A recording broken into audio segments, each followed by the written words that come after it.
Selamünaleyküm.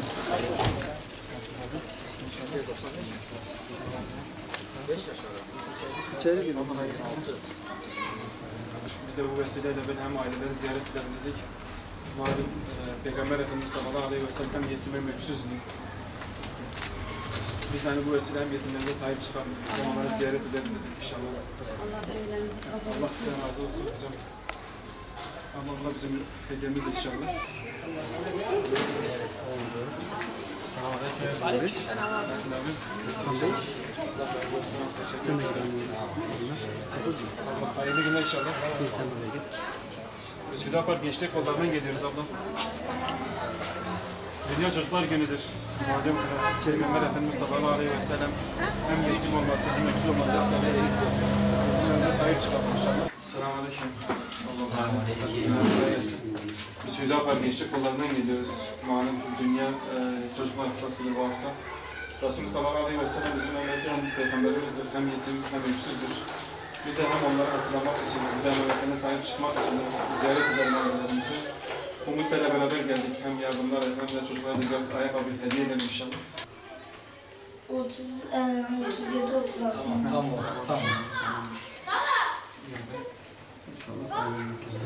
Gaziantep Hüdapar Gençlik Kolları olarak 7 Ekim Dünya Çocukları münasebetiyle Gençlik Kolları olarak çeşitli etkinlikler yaptık. Özellikle dün Yeşil Vadi Parkı'nda, Gazisket Parkı'nda, Çıksorot Millet Parkı'nda gençlik kollarımızla beraber çocukları ziyaret ettik, aileleri ziyaret ettik. Hani malumunuz çocuklar bizim cennet vesilemizdir. Onlara sabretmemiz bizi cennete götürecektir. Bugün de gençlik kollarımızla beraber yetim aileleri dolaşıyoruz. Hani Resulullah Aleyhisselatü Vesselam hem yetim hem öksüz bir peygamberdir ve biz de onun ümmetiyiz. Onun bize en büyük emaneti ise yetimlerdir ve biz de gençlik kolları olarak bize verilen en güzel görevlerden bir tanesi de bu Dünya Çocukları Günü münasebetiyle onları ziyaret etmektir. Onları bir nebze sevindirmektir ve bizler de bu görevin altına girdik. Bugün çeşitli aileler ziyaret ettik ve bu şekilde onlara hediyeler takdim ettik. Onların bir nebze gülümsemesine vesile olmak gerçekten büyük bir mutluluk verdi bize ve bizler de elhamdülillah bu görevimizi en güzel şekilde icra ettiğimizi düşünüyoruz. Buradan tüm dünya çocuklarının gününü kutluyoruz.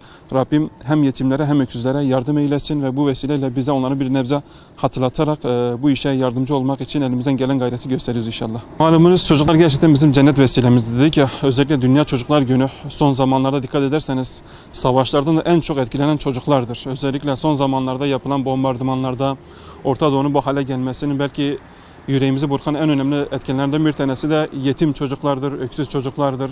Hakikaten o tabloya baktığımız zaman herkesin yüreği burkuluyor.